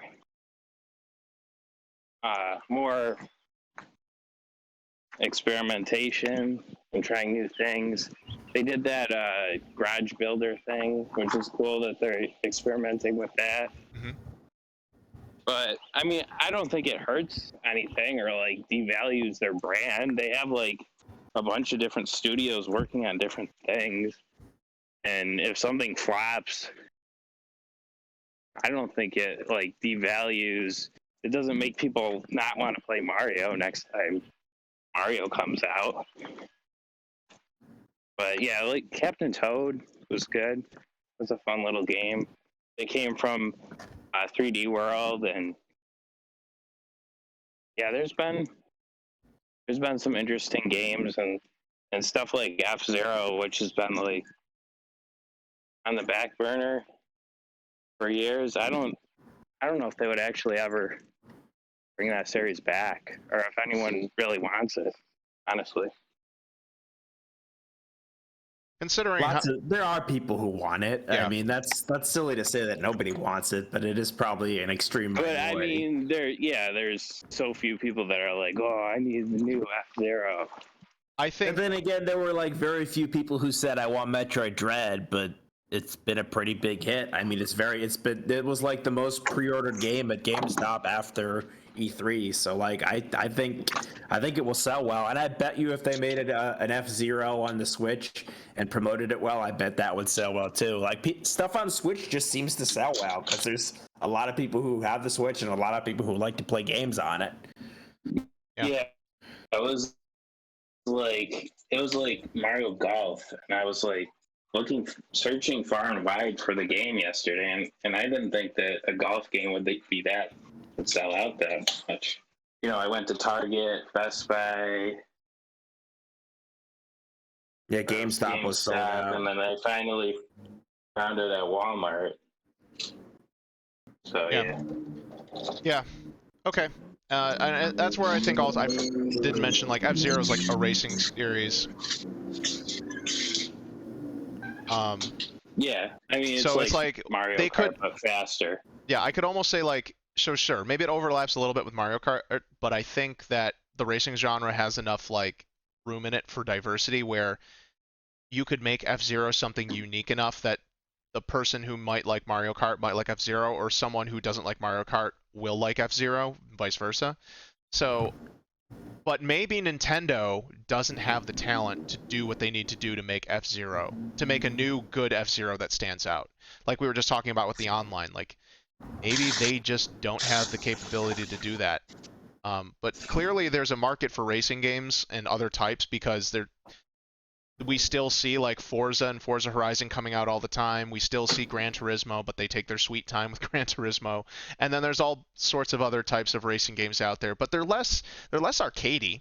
That's for sure. We're not seeing as many like arcadey racing games, but like or at least not purely arcadey games. Most people, it seems like the market widely goes to people like the idea of racing, and so they want realistic cars in their games, even if it might be like arcadey physics, because they want to pretend that they're in these real life cars. So maybe that's where the market's actually shrinking. You've got Mario Kart, which is like the idea of racing, but everyone can just kind of enjoy that it's just like a goofy fun. But maybe that's another thing, whereas the further you get away from that idea, the more people just kind of splinter off because it's not quite what they want out of a racing experience. But Ed, yeah, what do you feel about how Nintendo handles its IPs, and what do you want to see going forward? I mean, I feel like every Nintendo fan has IPs that they like that have been dormant for many years. And I mean, I don't personally care that much about F-Zero or Star Fox, or other ones you mentioned. ARMS, I don't have any interest in. Kid Icarus, I'm not really that interested in. But as we saw this last E3, there are still ways for Nintendo to surprise us, whether it's a new Metroid, the Advance Wars. I mean, all those things were not expected. I mean, I'm sure they were wanted, but there's always room for Nintendo to do something new or bring back something old. And part of it may be is, like you said, they don't have the talent, or maybe they don't even have the resources. Like a lot of their franchises are made by studios that they don't own, that are not core.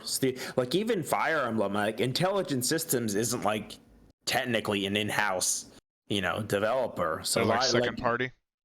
Yeah, I would say so. Retro does Metroid Prime. Mercury Steam is doing Metroid Dread. They just might.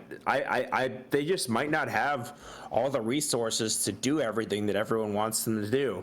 Even they can't hire more people.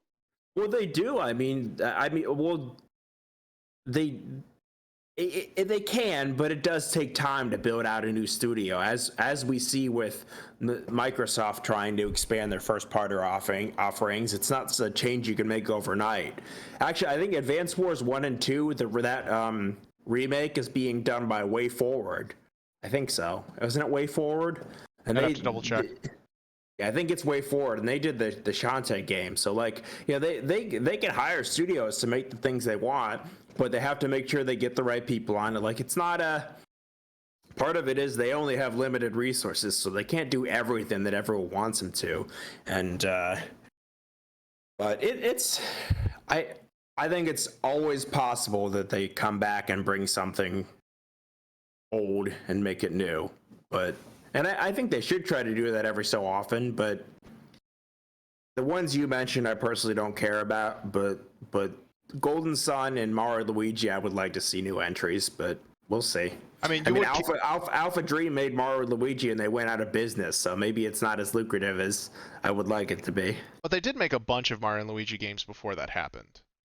Yeah. So let that let that show for the record. At the same time, Ed, I just wanted to poke a little bit of fun. If the next Kid Icarus game ended up being a turn-based RPG, you would definitely be interested. I'd give it a shot. Exactly. Like So I don't even have to think about that. Yeah, I might give it a shot. so that's the thing. Also, what would it be next? And I think that's Nintendo's probably biggest question is they look at it and go, um, what should these franchises be? And I can respect that actually. Is going this franchise should be a specific thing and a specific experience, and we don't want to overlap too much. At the same time, I think if the and I guess they have the liberty to go like if these don't sell, we don't have to keep these names alive. Um, I do want Kid Icarus Uprising to get remade for Switch, and that's probably not going to happen, unfortunately. But I'd love to see it happen because I think that game had something there that was worthwhile that Nintendo typically doesn't offer. And if it was actually remade in a way that didn't try to destroy your hands, then it could actually be a really fun franchise revival where they have this new action RPG style system. There's even multiplayer to it. Like that game was expansive. Didn't Uh, it come with like a stand for your 3DS? yeah, it instantly came with a stand because it was so difficult to play that they were like, well, if you don't have to hold it up, then it's fine. But it's like, no, that's a once again, it's Nintendo band-aiding inherently bad design issues. So that's a thing where if they actually took the time to try and make that game like a traditional game in a way it should have been, and they could still do like some of the stuff that they had, like with the on rails shooting gallery stuff. The traditional action RPG section or action game sections were fine. You just have to let the camera be controlled by a right thumbstick, which isn't difficult.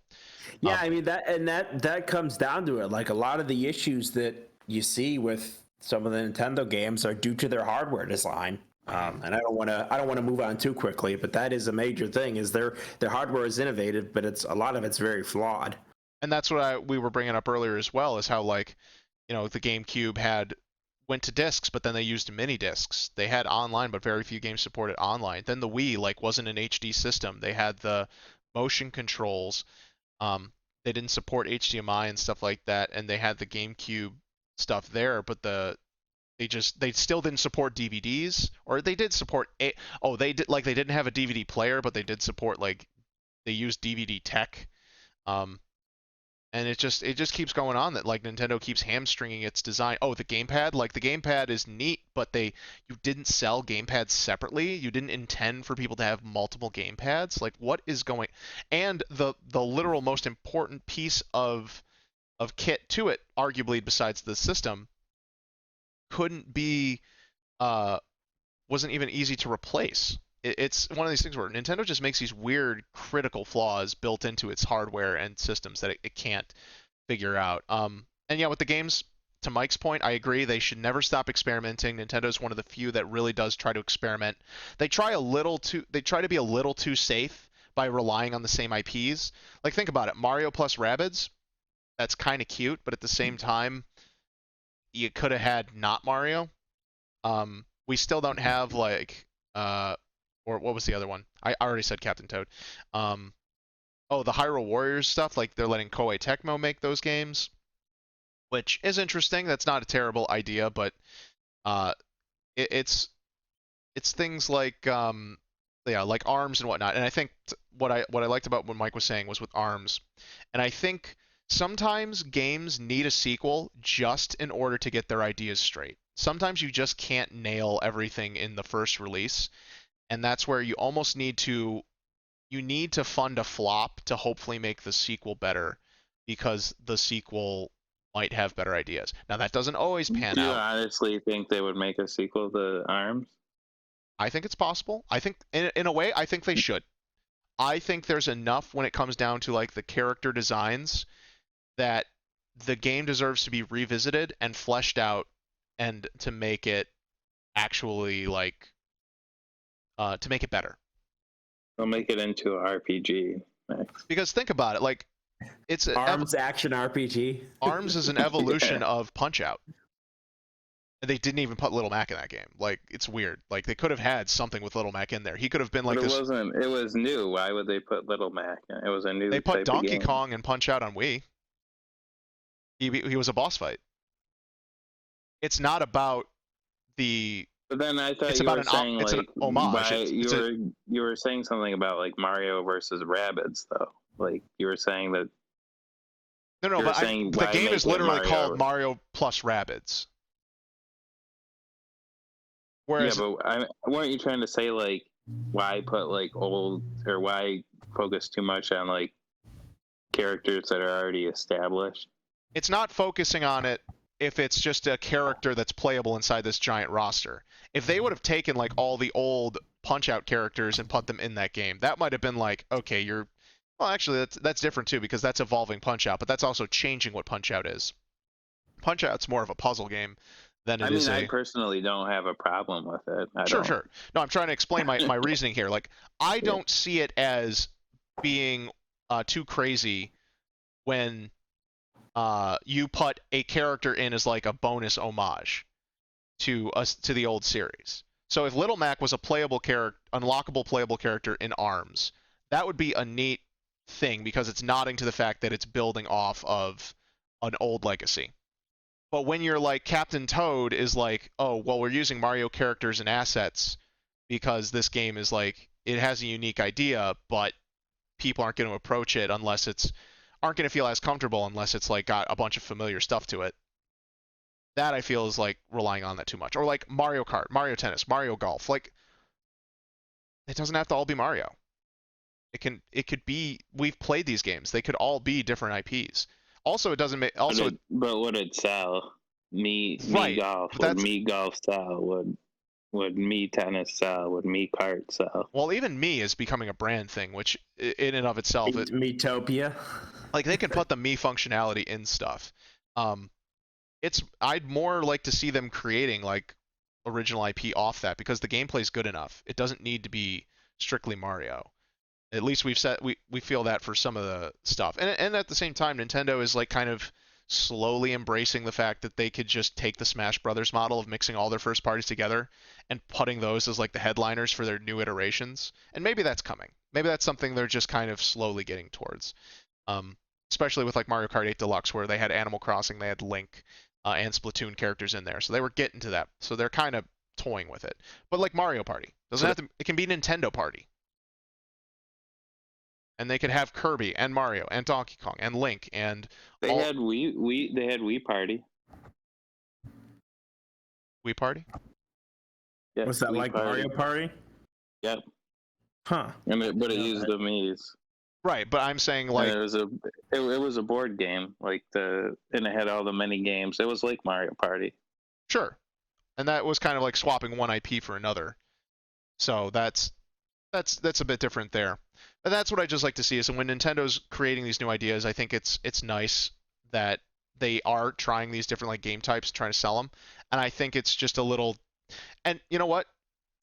Part of that fault isn't Nintendo because Nintendo's only doing what people will do to buy an idea. But people are also risk averse. Consumers are also risk averse too. So if they're like, well, you know, I wasn't going to look at this, but then it said Mario on the box. So of course I'm going to buy Mario because Mario is also supposed to be like an indicator of the experience. And I think I personally just have like a weird thing because of the seeing the greater game world like or I should say the AAA space being so much more risk averse to like putting out new IP and it getting ready to drown itself in old, you know, old legacy stuff and not knowing when to let go to let innovation go. And you can take ideas forward. Like I don't have a problem with ARMS kind of taking like what do we do? How do we make Punch Out better? And why take this boxing game and why lock ourselves to the old style of like these characters when we could just start something fresh that was from the ground of what do you do with two characters punching each other? Oh, well, what if they had big stretchy arms and then they could also swap them out with gadgets and tools? Okay, now we have a new franchise. So that's what I'm saying with like the experimenting. I hope they experiment more and also just become more comfortable with trying new IPs rather than just recycling their established IPs to gain consumer trust. I feel like Nintendo is itself a notable brand quality, no, is a indicator of quality. Nintendo's got more bangers than they have losers. I'd agree with that. So that's what I hope, and that comes from also I want Nintendo to lead by example. I want Nintendo to be able to also show to the world that they can continue to introduce new IPs and grow their uh, ever growing pantheon of game types or game franchises. Also, that means we get more interesting Smash Brothers rosters for the future, so I'm down for that. Well, one area where they do not lead, and I feel like they do need some advancements, is in their hardware, particularly with the processing power. They do innovate, and as we've gone over, they've done a lot of interesting things with their handhelds and their home consoles. But I think most people would agree that the Switch is showing its age. Yeah. I mean, it was on an outdated chipset in 2017 when it was released. Yeah.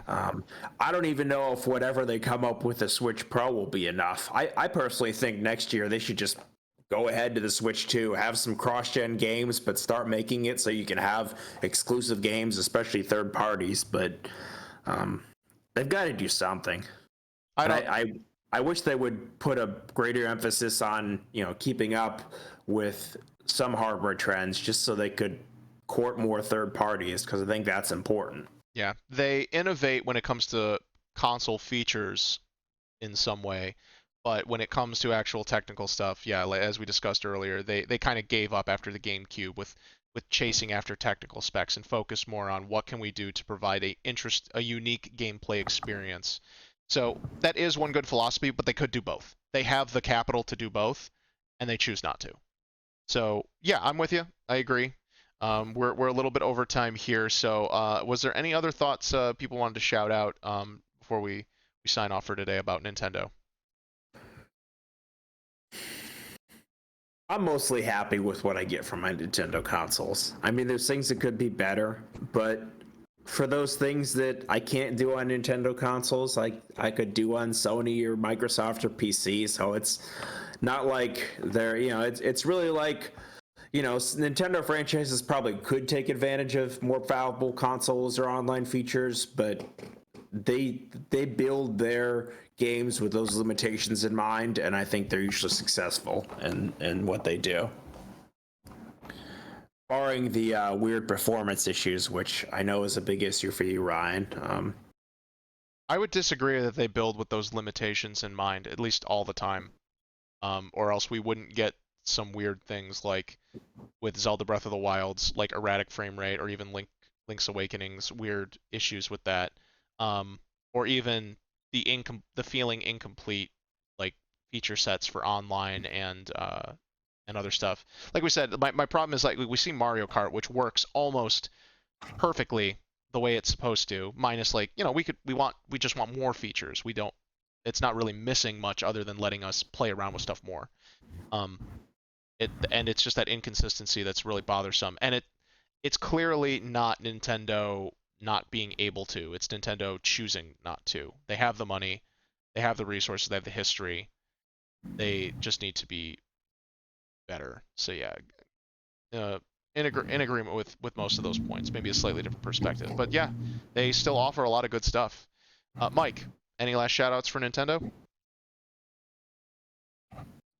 I mean, I've been enjoying Nintendo all this time, so I'm gonna keep enjoying what they put out there, and yeah, just some of the stuff we talked about, like improving hardware and having better internet capabilities or options. It's just those are the things they need to work on, and other things they do great, like their first party games are just a lot of them are amazing. Yeah. So those are my thoughts. It's such a shame because like these examples of good online features and even just good mobile hardware is present if they're going to stick to a mobile chipset. Like it's all there. They just have to do it. I mean, it's not like they have to reinvent the wheel for the things that they need to improve on. Like other companies are doing it well. They just need to kind of take some cues from them, but they just won't.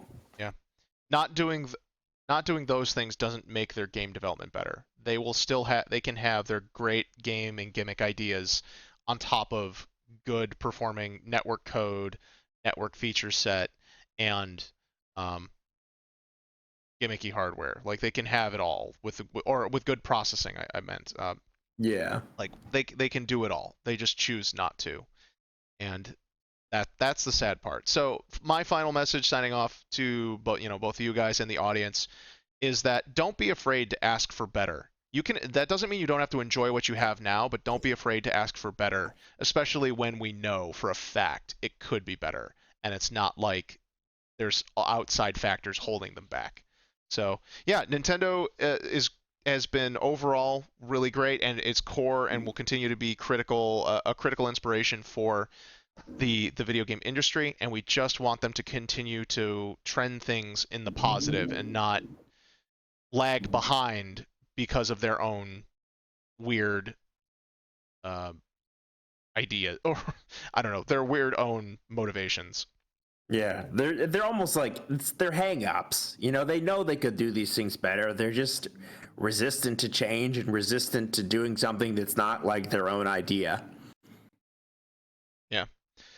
So, yeah, this was a great episode, guys, and so we're gonna do this for the other systems, and I think we'll have some very similar things to say about them and the other platforms going forward. And yes, that Xbox and PlayStation, obviously, but we do want to talk a little bit about PC.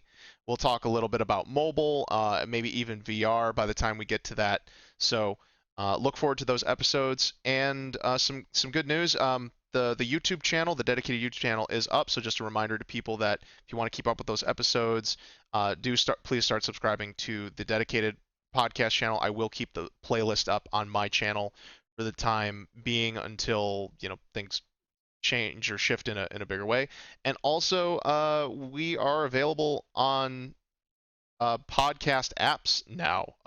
Ed, why don't you tell us about which ones so far we're on?